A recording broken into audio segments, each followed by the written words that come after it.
begin to find out if we still have a Constitution. Because the Constitution, in the third clause of the 14th Amendment, says, no person shall be a senator or representative in Congress or elector or hold any office, civil or military, who having previously taken an oath as a member of Congress or as an officer of the United States to support the Constitution shall have engaged in insurrection or rebellion against the same or given aid or comfort to the enemies thereof. It does not say that that person has to be convicted of insurrection or rebellion. It does not say that that person has to be disqualified from the ballot by a judge or a legislature or a jury or a plebiscite. It does not say that the president is not an officer of the United States or that a president is otherwise exempt. It does not say that the disqualification of an insurrectionist from being president is any different than is the disqualification of a foreign citizen from being president, nor any different than is the disqualification of a 14-year-old from being president, that all of them are self-executing. It does not say that this clause of the Constitution may only be enforced if all the voters agree. It does not say that this clause of the Constitution can only be enforced after somebody ineligible has been elected. It does not say that this clause of the Constitution can only be enforced if the insurrectionists' cult and gangs and militias and stochastic terrorists promise not to threaten civil war. It does not say that this clause of the Constitution can only be enforced if a majority of the justices of the Supreme Court cannot make up a bullshit excuse for not enforcing it. It does say that this clause of the Constitution can be overridden if Congress removes the disqualification of a given individual by a vote of 2/3 of the House and 2/3 of the Senate. Period. Today we have just the start, the oral arguments in Trump v. Anderson, which might as well be called Trump v. the Constitution, because the Constitution is clear. And if there were any remaining doubts that this is correct, they were erased on Tuesday of this week when some of Trump's loudest, hoariest clods in Congress announced a bill to do exactly what the third clause of the 14th Amendment says to do when you don't like what it does, which is to cure the infraction, which is to, quote, remove the disability, unquote, by enacting a bill to declare that the individual, in effect, did not engage in insurrection and is eligible. And if that didn't erase any remaining doubts, then they had been erased when last month a legal columnist brought up the fact that on July 22nd, 2014, the dead judge that the Republicans and the conservatives and all the anti-democracy forces of this nation most revere, that he wrote to two constitutional scholars to confirm that they were wrong, that the President of the United States is too an officer of the United States, and that, yes, that's what he wrote in an opinion concurring with a ruling of his Supreme Court, and that, yes, their life work devoted to proving that the president is not an officer was an utter waste, and that not only is the president an officer of the United States, so is the vice president, so is the Speaker of the House, so is the president pro tempore of the Senate. The man who wrote the letter was named Antonin Scalia. And if that didn't erase any remaining doubts, then they had been erased when 25 historians wrote an amicus brief to the Supreme Court about today's case, reviewing the real-time debate in the Senate about the third clause of the 14th Amendment. The good old, what were the framers thinking when they did this? Context that Supreme Court justices hold so very dear. A debate in which a Maryland senator opposed to the amendment asked a Maine senator supporting the amendment why the amendment omitted the president. And the Maine senator said, it didn't omit the president. The president was covered by the phrase, any office, civil or military under the United States. And the Maryland senator then said, oops, my bad, and never mentioned the issue again. And if that didn't erase any remaining doubts, then they had been erased when on January 2nd of this year, one of defendant J. Trump's lawyers not only said constitutional disqualifications were irrelevant, and if the people wanted to elect somebody who was constitutionally ineligible to serve, they could, quote, whether they're guilty of insurrection or not, which is, one, a damn fool thing to say, and 2, pretty close to a confession. There is no case here. This is not Trump v. Anderson. It's bullshit v. Anderson. It's nothing v. Anderson. And I know the words bullshit and nothing are already synonyms for Trump, but they have never been more apt than they are today as oral arguments begin. And saying that, I fully expect that at least 5 of the justices will try to find some way to pretend that Trump's argument is not utter unconstitutional nonsense, the way their predecessors pretended that corporations are people, or separate but equal was dandy, or that Dred Scott would always be a slave, or that the Second Amendment protects gun ownership even though neither the word own nor any synonym for it appears in the Second Amendment.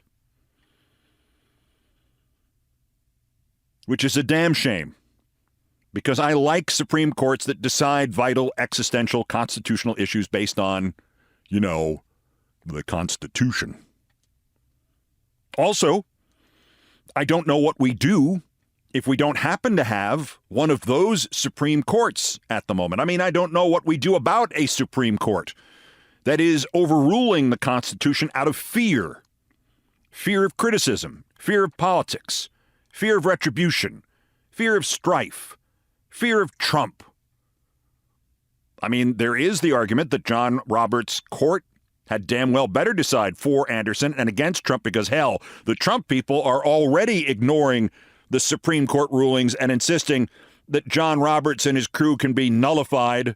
And if Roberts and Thomas and Alito and Gorsuch and Kavanaugh and Barrett are going to make a decision based on everything except the Constitution, they probably should put one forward favoring the other side in the political civil war of 2024, us, because the other side is already ready to put the court out of business and I don't know, arrest the justices. Hi, Greg Abbott.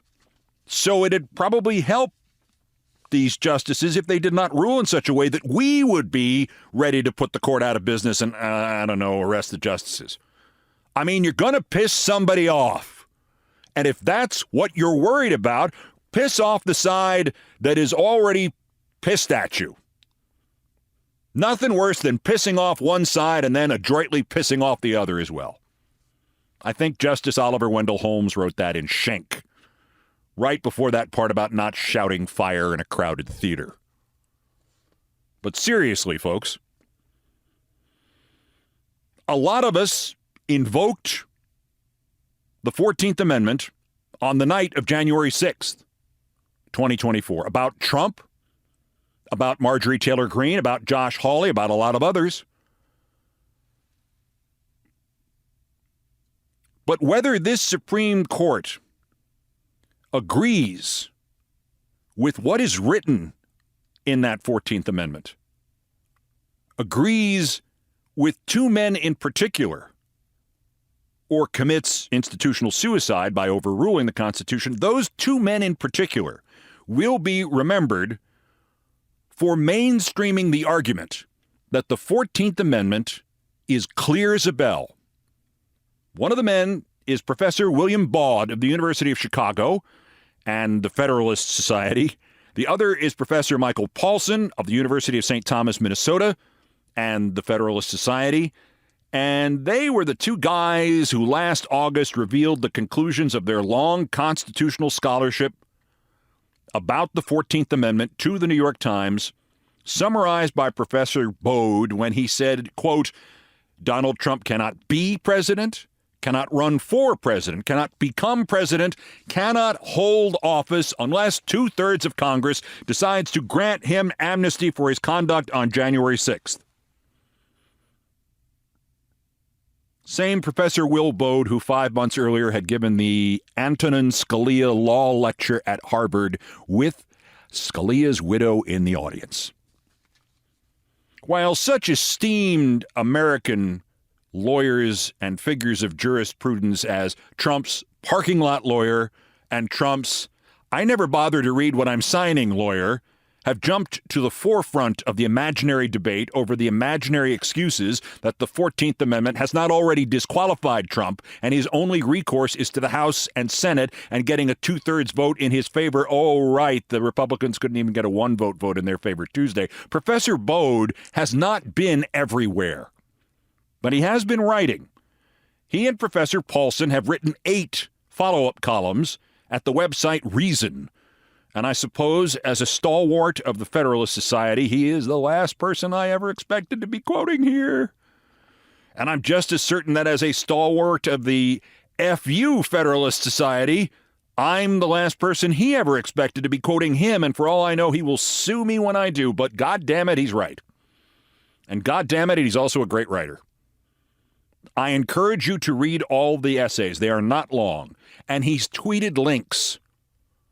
The most recent, he and Professor Paulson put out at 1:30 yesterday afternoon, and it is titled, "The Objection That It Is Too Soon to Adjudicate Trump's Qualifications." In other words, why throw him off the primary ballot in a state or even the actual election ballot now? I mean, the amendment says he can't serve, not that you can't vote for him, right? Deal with it later.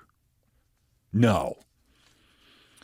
To quote Professors Bode and Paulson, according to the Colorado Supreme Court, the authoritative expositor of Colorado law, Colorado's legislature has provided for the exclusion from the presidential primary ballot of those who are not eligible to serve as president. In other words, Section 3 makes clear that Trump cannot hold the office of president, and state law provides that those who cannot hold the office of president should not be on the ballot as presidential candidates. To continue, quoting them again, with respect, what seems to have given this argument legs, in our view, is not so much its dubious legal merits as its supposed political expediency. The argument is seen to offer the court an off-ramp that would allow it to reverse the Colorado Supreme Court, ruling in favor of Trump, but without accepting any of his various unacceptable arguments about Section 3. Somehow, this is thought to be a politically preferable alternative to a straightforward affirmance or reversal on the merits. Our specialty is law, not politics, but the political merits of this approach are hard for us to understand. If the court rules that it is too soon to adjudicate Trump's qualifications for the office he seeks, when will it be time? In November, when most presidential election votes are cast? In December, when the electors meet? In January, when the electoral votes are counted in joint session? On Inauguration Day? Each of these options seems riskier and riskier. Far from a convenient off-ramp or leisurely rest stop, it looks to us like a formula for a chain reaction massive multi-car pileup. It would seem safer to us to keep one's eyes on the road, unquote. Right? I could quote most of that essay and the 7 others in full. As I said, go read them. But let me quote briefly from 2 of the others. One about the idea that clearly to be disqualified for insurrection, you have to be charged with insurrection and convicted of insurrection. Not so fast, Roger B. Tawny Breath. Quote, the text of Section 3 nowhere contains or references any requirement of criminal law conviction as a prerequisite to or condition of Section 3's operation. To read such a requirement into Section 3 is to make up something that is not there. Rather, as we put it in our original article, Section 3's disqualification, where triggered, just is. It parallels the Constitution's other qualifications for office, such as age, residency, and citizenship, none of which, of course, requires a criminal trial. Was I right about his writing, too? And lastly, there is the fear factor. The essay in which Baud quotes another constitutional expert from Washington University in St. Louis, who gets off a pretty good joke at the end. This essay was titled, "The Objection That Enforcing Section 3 Would Be Too, quote, dangerous." It begins, quote, "Of all the objections that have been offered to our interpretation of Section 3, one stands out as far and away the most craven and insidious. It is the argument that, regardless of what the Constitution says and how it is correctly understood, we should not enforce Section 3's exclusion of insurrectionists from future office because doing so might provoke substantial political resistance and even violence by their supporters. To comply with the Constitution in this respect, therefore, it is said, is simply too dangerous. In short, it might tend to produce further greater acts of insurrectionary violence or rebellion directed against our constitutional order. We should decline to enforce the Constitution's exclusion of insurrectionists from office because that might only make matters worse." Or, as Professor Daniel Epps put it in jest, "The Supreme Court shouldn't rule that Trump is ineligible for the presidency for engaging in insurrection, because if they do, Trump will definitely stage an insurrection." Hot damn! And that, justices of the Supreme Court, is the case for the defense in Trump v. Anderson. I hope to God you listen to it.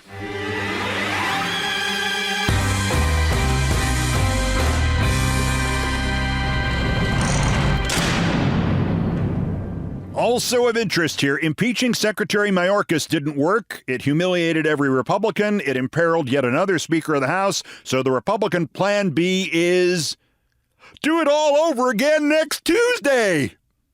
And she's running for Secretary of State in Missouri, and she's had it with all these book banners. She has a better idea than book banning. Book burning. That's next. This is Countdown. This is Countdown with Keith Olbermann, my crazy friend.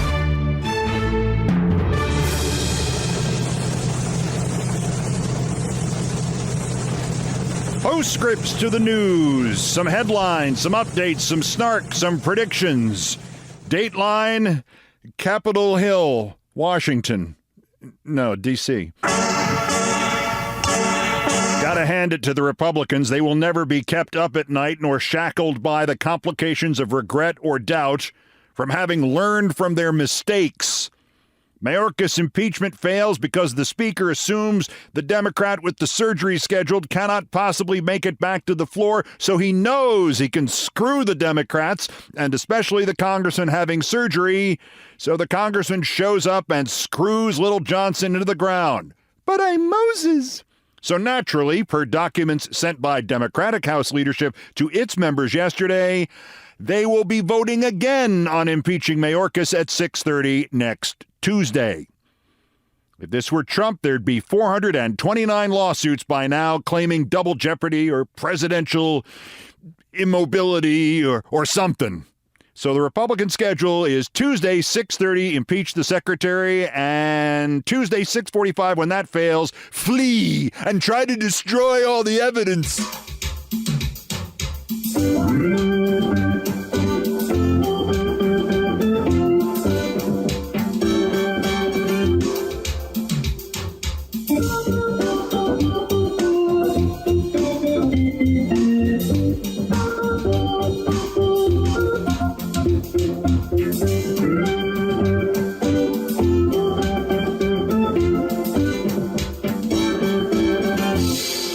Thank you, Nancy Faust.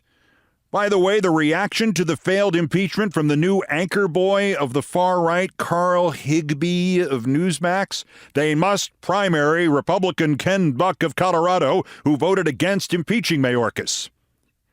Ken Buck is retiring from the House of Representatives. He's not running for re-election. That'll show him. Once again, democracy survives not so much by our efforts to preserve it, but by the stupidity of those trying to destroy it, most of whom, like this idiot Higbee, are nitwits. Speaking of Dateline, Missouri, please meet Valentina Gomez Noriega.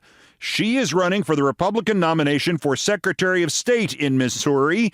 And like you and I, she is appalled by all this banning of books. In a video she has made and posted to social media, Valentina Gomez Noriega is shown not with an automatic weapon of some kind, that is so 2023, but with what looks like a jerry-rigged flamethrower, because her platform is no more banning of books, we're going to burning of books. This is what I will do to the growing books when I become Secretary of State. Let's go. Welcome to the main event. Applying pressure, but I promise I ain't make it down. These books come from Missouri Public Library. When I'm in office, they will burn. Now, as horrifying as this asshole's idea is, and how she should have her life ruined for even giving public voice to it, I am comforted by one inevitable reality of which Ms. Valentina Gomez Noriega is clearly unaware. Now, after some minor searching, I could not find out where Ms. Gomez Noriega was born, but she says her parents are immigrants. And I've only been to Kansas City and St. Louis, but my hunch is that her three opponents in the Republican primary for Secretary of State might just hear her talk and mention that she don't sound like she's from Chesterfield, Missouri. Because the modern Republicans may not oppose book burning or Missouri Nazis or Missouri racism, but we can count on this. They do oppose people named Gomez Noriega.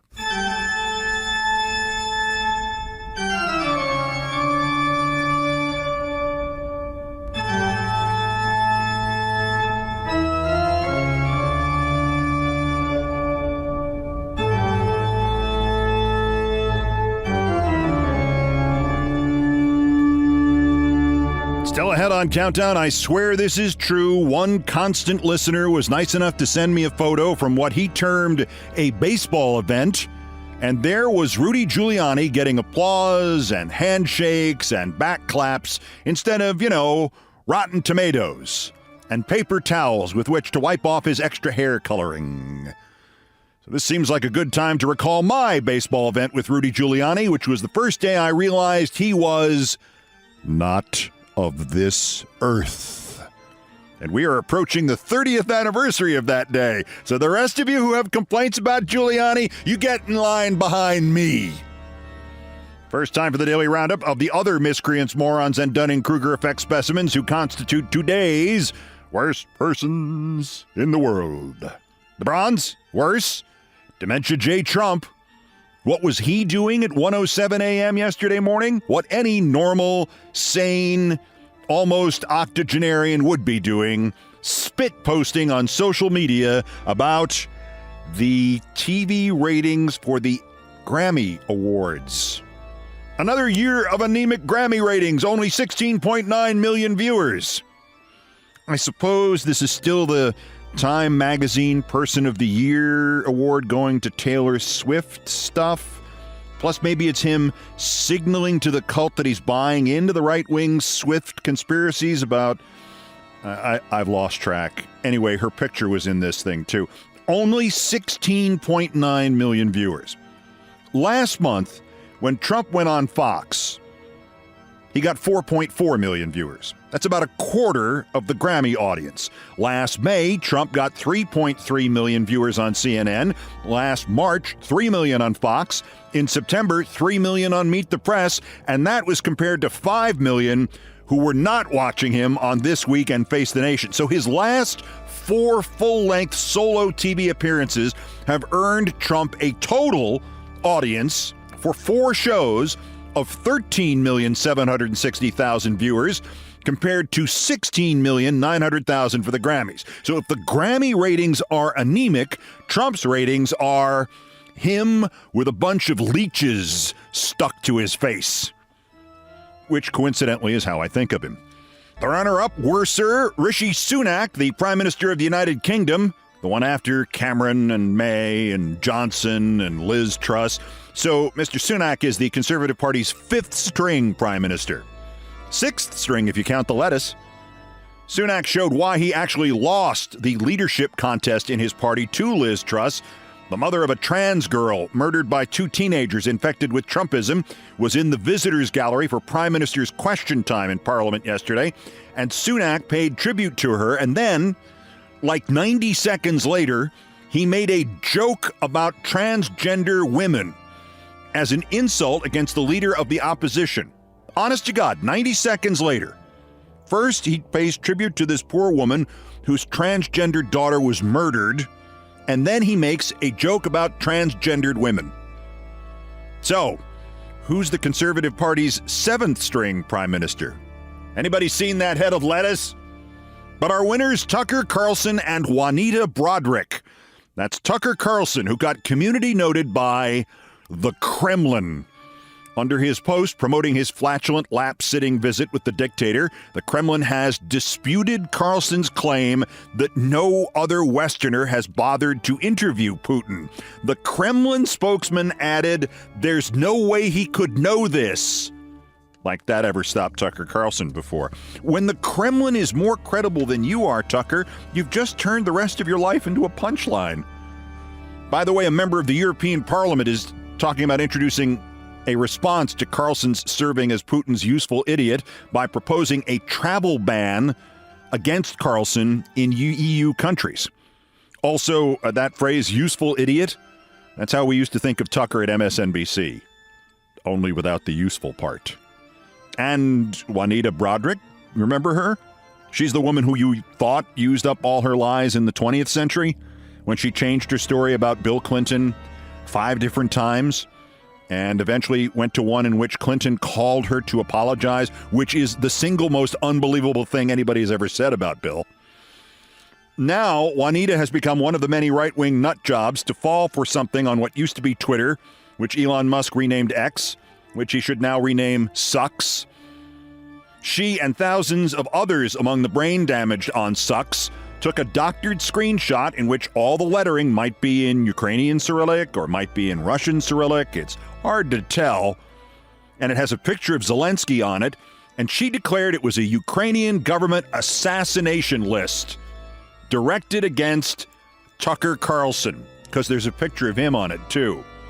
Quoting Juanita, "This POS dictator Zelensky has put Tucker Carlson on a kill list for interviewing Putin. Biden has helped him with your tax dollars." First of all, it turns out that the image was from an internet database, and the worst thing it actually says about Carlson in the original is that he's a, quote, blogger. Like Tucker Carlson could write anything. A blogger. But secondly, even if you think Ukraine is wrong and Putin is right, how stupid do you have to be to think that somewhere online the president of a country with elections and a representative government and a free media keeps a kill list where people could find it and screenshot it? Well, you'd have to be as stupid as Juanita Broaddrick, which is pretty effing stupid. Juanita, also, how stupid would you have to be to think Tucker Carlson is worth the price of a bullet? Broaddrick, 2 days. Worst person in the world!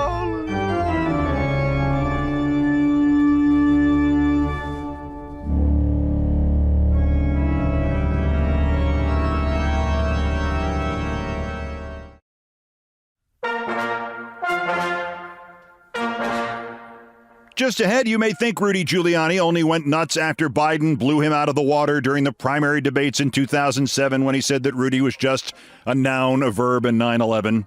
You may think it only happened when that one last Viagra too many redirected Rudy's blood from his tiny mind to his tiny moving on. In fact, it happened at least 30 years ago, and I'm a witness, as I'll explain next in Things I Promised Not to Tell, the day I found out Rudy Giuliani was nuts.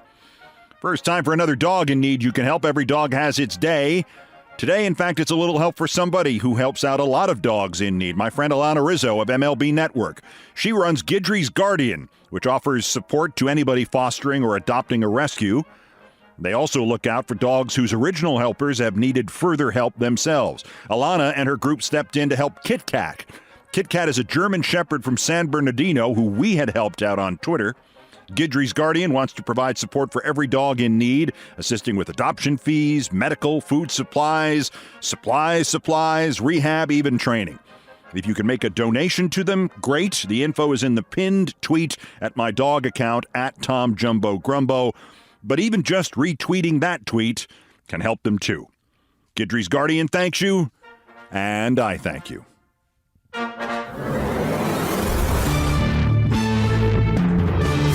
And to the number one story on the countdown and my favorite topic, me and things I promised not to tell. I hear this question about Rudy Giuliani a lot. When did his life go so horribly, horribly wrong? Here was America's mayor, the Rock, in the hours of crisis after 9/11. What is he now? After literally years of trying to sell the Hunter Biden laptop story, who does the Hunter Biden laptop story bite? Him. 4 seasons gardening. The mascara running down his face. Gaseous emissions at phony election hearings. The Sacha Baron Cohen film. I mean, even back then, I thought it was nuts that people actually thought Rudy Giuliani was the frontrunner for the 2008 Republican presidential nomination, while he was widely held to be just that in 2006 and 2007. And by the time it happened, he was already on his way to spending millions of dollars to finish last. But it was the final nail in the coffin in which he still lives. At a Democratic debate in 2007, October 30th, before the field shook out everybody but Obama and Hillary, one of the other candidates was excoriating the Republicans and their exploitation of terrorism and the Al-Qaeda attacks. And that other candidate said of Giuliani, quote, "There's only 3 things he mentions in a sentence: a noun, a verb, and 9/11. The candidate was Joe Biden. The phrase, a noun, a verb, and 9/11 ended Rudy Giuliani's career, and Giuliani's dislike of Joe Biden, many decades old, turned to hatred at that exact moment, which is why we got to where we got to in 2020. That was also the exact moment at which any hopes Giuliani had of being elected anything, anywhere, ever again vanished. But it was clear to me as far back as September 2001 that sadly what we saw at that time was a bad man having a few good days. Before that month was out, Giuliani's response to the attack on democracy was to himself attack democracy, to propose that the November election to choose his successor to be mayor of New York should be postponed, or that at least he should stay on for a few months as co-mayor, because he was irreplaceable. There had always been more subtle hints that Giuliani was never a good man, just a slightly smarter one, a more devious one. The venomous Rudy, the scheming Rudy, the amoral Rudy, the Rudy with a bad song in his heart, leaked out from time to time, and often inside the world of sports, which is where I met him. You will remember, Rudy Giuliani was a professional New York Yankees fan. He always went to the games, for free, mind you, dugout seats for himself, his wife, his other wife, his next wife, the kids, the friends. When I still had friends in Yankee Stadium, they estimated Rudy used to cost them thousands of dollars every time he showed up. He always left via the clubhouse. He always wore a Yankees cap. He billed himself as, quote, the number one Yankee fan. And then when the Boston Red Sox were playing in the 2007 World Series, when he was campaigning for president in New Hampshire, Rudy Giuliani suddenly announced he was rooting for the Red Sox. This is like being a Trump fan and announcing you are rooting for democracy. But I went back with Rudy Giuliani even longer than that. In 1995 or 1996, I was asked by the deputy mayor of New York City, Fran Reiter, and the staff of the Baseball Hall of Fame to travel from ESPN in Connecticut literally to the steps of New York City Hall to MC an event for what must have been 35 members of the Baseball Hall of Fame, maybe the largest group of them ever assembled in one place in one moment in time. The deputy mayor approached me and the mayor a few steps behind her on that gorgeous spring day. As she began to introduce us, she realized he had begun to wander off. Rudy? Rudy! She bellowed. He wandered back. Rudy, this is Keith Olbermann from ESPN. He's going to be the MC. You will have to introduce him after you speak. The mayor seemed to be having trouble focusing on me or anything else. I thought of the old joke, just keep your eyes on the Olbermann in the middle. He extended a hand, missed mine, then recalibrated. As we shook hands, he grunted. The deputy mayor now roared at him. Rudy, you have to introduce him. His name is Keith Olbermann from ESPN. He's the MC. Giuliani turned and looked at her like he'd never seen her before. He grunted again. Deputy Mayor Reiter now screamed at Rudy Giuliani. Repeat it to me! He looked at me, then he looked back at her, and he said, his name is Keith Olbermann from ESPN. He's the MC. With annoyance, Reiter said, thank you! And Giuliani smiled and wandered off again. And I half seriously thought, did I just meet a body double? Is he a replicant? Is he a well-built robot? This can't be the actual mayor. Well, it was. I took my seat in the front row of the stage that had been built atop the City Hall steps as the crowd gathered, and it was a good one, maybe 300 or 400 people. The president of the Hall of Fame spoke first. The mayor sat next to me. Giuliani leaned in at one point and whispered to me, your name is Keith Olbermann from ESPN. You're the MC. I talk. I introduce you. I said something encouraging, and he smiled broadly like a child who was about to get some candy. The president of the Baseball Hall of Fame wrapped up, introduced Giuliani, who bounced up to the stage and thanked him and got his name wrong. He then launched into a speech taking credit for the great weather and the terrific early season performance of the New York Yankees and the New York Mets and the Brooklyn Dodgers and the New York Giants, who had moved out of New York in 1957. But if he had been mayor, then they wouldn't have moved out, and New York would have the 4 teams it deserves. And look at all these great players. Let me now turn it over to a good friend of mine and a great baseball man. And he looked at me and he forgot everything. Silence. Titters of laughter from the crowd. And finally, he looked the other way behind him, where the deputy mayor had her head in her hands. Rudy Giuliani, into a microphone that picked up everything he said loudly, what's his name? Who is he? And now the titters of laughter in the crowd turned to a little bit louder laughter, and some of the Hall of Fame players seated behind me gave me pats of consolation on my shoulder. Fran Reiter screamed, Keith Olbermann from ESPN, the MC. You repeated it to me. Giuliani turned back to the crowd as if there had been no way they could have heard or seen any of this, and he said, so let me turn it over to a good friend of mine and a great baseball man, Keith Olbermann, our NC from ESPN. I just sat there.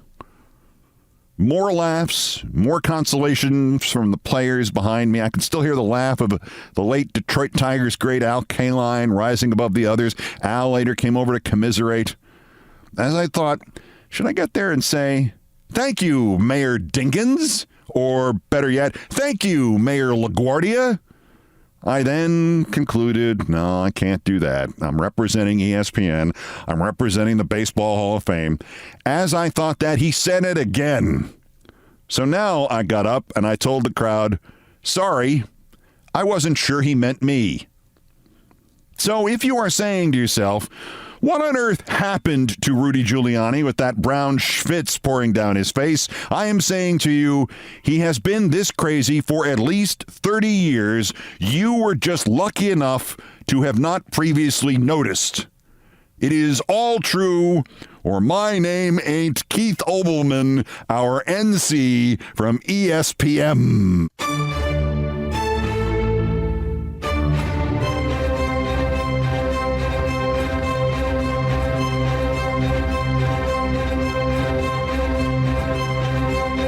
I've done all the damage I can do here. Thank you for listening. Send the podcast to somebody who would like it. All right, that's asking a lot. Send it to somebody who will subscribe to it. Liking it is optional. Countdown musical directors Brian Ray and John Philip Chanel arranged, produced, and performed most of our music, including our brand new Trump Trials theme, 91 Trombones. Mr. Ray was on the guitars, bass, and drums, and Mr. Chanel handled orchestration and keyboards. It was produced by TKO Brothers. Other music, including some of the Beethoven compositions, were arranged and performed by the group No Horns Allowed. The sports music is the Olbermann theme from ESPN2, written by Mitch Warren Davis, courtesy of ESPN Inc. Our satirical and pithy musical comments are by Nancy Faust, the best baseball stadium organist ever. Our announcer today was my friend Tony Kornheiser. Everything else was pretty much my fault. That's Countdown for this, the 272nd day until the 2024 U.S. presidential election, and the 1,129th day since Dementia J. Trump's first attempted coup against the democratically elected government of the United States. Use the 14th Amendment, Supreme Court justices, the Insurrection Act, the justice system, the mental health system, to stop him from doing it again while we still can. The next scheduled countdown is tomorrow. Bulletins as the news warrants. Till then, I'm Keith Olbermann. Good morning, good afternoon, good night, and good luck.